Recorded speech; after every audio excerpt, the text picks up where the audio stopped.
ایک زندہ شخص پر قبر کے عذاب کا سچا واقعہ بیان کیا جاتا ہے کہ چند سال قبل ایک جماعت مانسہرہ سے آگے ایک چھوٹے سے قصبے میں گئے۔ اس جماعت میں ایک شخص ڈاکٹر نور محمد تھا۔ ان کا بیان ہے کہ مسجد سے باہر ادھر کافی لوگ فارغ بیٹھے تھے، ہم لوگ ان کے پاس گئے اور مسجد میں آنے کی دعوت دی تاکہ وہ تعلیم میں شریک ہو سکے۔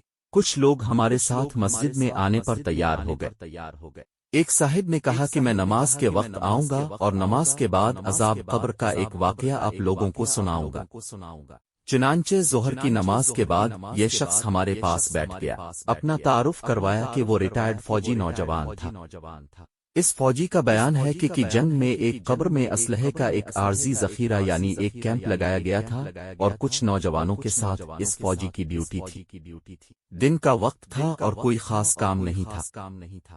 چنانچہ اس نے قبرستان میں گھومنا شروع کر دیا۔ اس کا گزر ایک پرانی قبر کے پاس سے ہوا تو یوں محسوس ہوا جیسے قبر کے اندر سے ہڈیاں ٹوٹنے کی آواز آ رہی ہے۔ اس فوجی جوان نے بتایا کہ میں نے بندوق کے بٹ کے ساتھ قبر کی اینٹیں ہٹائیں تاکہ دیکھے کہ یہ آواز کیسی ہے۔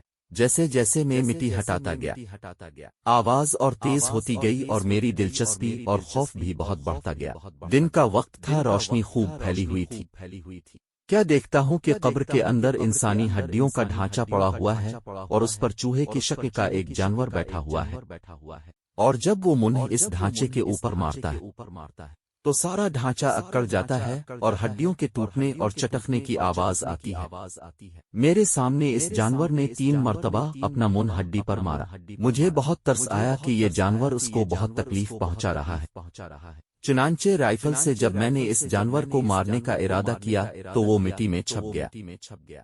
تھوڑی دیر کے بعد وہ جانور قبر سے نکل کر میری طرف لپکا اور میرے اوپر ایسی دہشت سے سوار ہوا کہ میں اسے مارنا بھول کر اپنی جان بچانے کی خاطر بھاگ کھڑا ہوا۔ کافی دور جانے کے بعد میں نے مڑ کر دیکھا وہ جانور میرے پیچھے تیزی سے بھاگا آ رہا تھا۔ قریب ہی پانی کا ایک گڑھا تھا۔ اس جانور سے بچنے کے لیے میں اس جوہر یعنی گڑھے میں داخل ہو گیا۔ میں نے پیچھے مڑ کر دیکھا کہ جانور جوہر کے کنارے پر آ کر رک گیا ہے اور کچھ دیر کے بعد اس نے اپنا منہ پانی میں ڈال دیا۔ یکدم پانی کھولنے لگا۔ میں بھاگ کر جوہر سے نکلا۔ میری ٹانگیں جل رہی تھیں، بہت جلد سرخ ہو چکی اور آبلے پڑ چکے تھے۔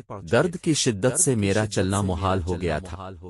میں نے اپنے ساتھی کو آواز دی تو جب میں نے پیچھے موڑ کر دیکھا تو کچھ نہ تھا، بلکہ وہ جانور غائب ہو چکا تھا۔ چنانچہ مجھے ایبٹ آباد کے ہسپتال میں داخل کروا دیا گیا اور پھر وہاں سے راولپنڈی کے بڑے فوجی ہسپتال میں منتقل کر دیا گیا۔ میری ٹانگوں کا گوشت گلنا شروع ہو گیا تھا، ہر وقت بدبودار پیپ اور خون رستا رہتا تھا۔ اسی علاج سے افاقہ نہیں ہوا، مگر مرض بڑھتا گیا۔ جیسے جیسے دوائی لگتی رہی ویسے ویسے جسم سے گوشت علیحدہ ہوتا گیا۔ اس وقت دونوں ٹانگوں کی صرف ہڈیاں بچ گئی ہیں۔ گوشت آہستہ آہستہ گل کر علیحدہ ہو چکا ہے اور ہر وقت مردے کی سی بدبو آتی رہتی ہے۔ پھر اس شخص نے ہمیں اپنی دونوں ٹانگیں دکھائی جن پر پٹیاں بندھی ہوئی تھیں۔ اللہ معاف فرمائے۔ اللہ تعالی ہمیں قبر اور جہنم کے عذاب سے محفوظ رکھے، آمین۔ سبق: اس واقعہ سے ہمیں یہ سبق ملتا ہے بے شک بعض دفعہ اللہ تعالیٰ لوگوں کی عبرت کے لیے دنیا میں ہی اپنے عذاب کا مشاہدہ کرا دیتا ہے، جیسا کہ اس واقعے میں بھی اپنے ملاحظہ فرمایا۔